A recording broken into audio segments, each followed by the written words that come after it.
அஸ்ஸலாமு அலைக்கும் வரஹ்மத்துல்லாஹி வபரகாத்துஹ். அல்லாஹ்வுடைய மார்க்கத்திற்காக தியாகம் செய்த நபித்தோழர்களுடைய வரலாற்றில் பிலால் இப்னு ரபாஹ் ரலியல்லாஹு அன்ஹு அவர்களுடைய வரலாற்றை நாம் இன்று பார்க்க இருக்கிறோம். அல்லாஹ்வுடைய மார்க்கத்தை ஏற்று வாழக்கூடிய எந்த ஒரு முஸ்லிமும் இந்த பெயரை கடக்காமல் தன்னுடைய வாழ்வை கடந்து இருக்க முடியாது. எம்முடைய உள்ளத்திற்கு நபித்தோழர்களில் மிக நேசத்திற்குரியவர் பிலால் ரலியல்லாஹு அன்ஹு. அல்லாஹ் அவர்களோடு நாளை மறுமையில் எம்மை ஒன்று சேர்ப்பானாக. பிலால் ரலியல்லாஹு அன்ஹு மக்காவில் பிறக்கிறார்கள். அபிசீனிய நாட்டிலிருந்து வந்த கருப்பு நிற அடிமை தன் தாய்க்கும் அரபிய நாட்டில் இருக்கக்கூடிய கருப்பு நிற அடிமை தந்தைக்கும் அடிமையாகவே அடிமை நிலையிலேயே பிறக்கிறார்கள். உமையா இப்னு கலஃப் குறைஷி தலைவர்களில் ஒருவர் அவருடைய எஜமானராக இருக்கிறார்.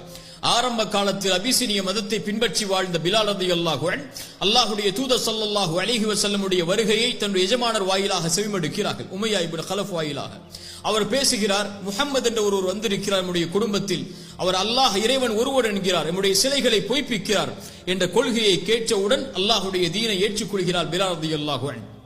பிலால் ரலியல்லாஹு அன்ஹு அல்லாஹ்வுடைய மார்க்கத்தை ஏற்றுக்கொண்டு முதலாக வெளிப்படையாக வெளிப்படுத்திய முதல் 7 பேரில் அல்லாஹ்வுடைய ரசூலுக்கு பிறகு அபூபக்கர் அவர்களுக்கு பிறகு அதில் இருக்கக்கூடிய 7 பேர்களில் பிலால் அவர்களும் ஒருவர்.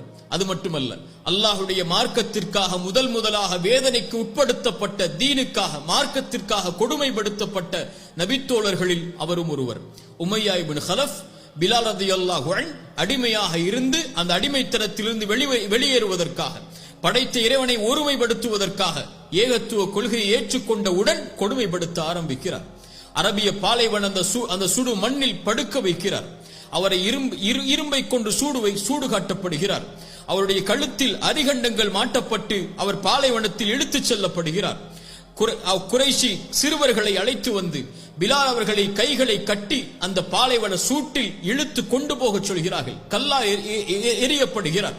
பிலால் ரலியல்லாஹு அன்ஹு பாலைவன சூட்டுடைய மண்ணில் படுக்க வைக்கப்பட்டு அவர் மேல் பாறைகள் வைக்கப்பட்டு அமுக்கப்படுகிறது. அவருக்கு தண்ணி இல்லாமல் குடிக்க பானம் இல்லாமல் உணவில்லாமல் வேதனைப்படுத்தப்பட்டு பிலால் அவர்கள் இந்த பாலைவன சூட்டில் வேதனைப்படக்கூடிய காட்சியை அல்லாஹ்வுடைய ரசூல் பார்க்கிறார்கள். அபூபக்கர் ரலியல்லாஹு அன்ஹு பார்க்கிறார்கள். உமையா இப்னு கலஃபை அணுகுகிறார்கள். இவரை விலைக்கு விற்றுவிடு என்று கேட்கிறார்கள். மறுக்கிறார்.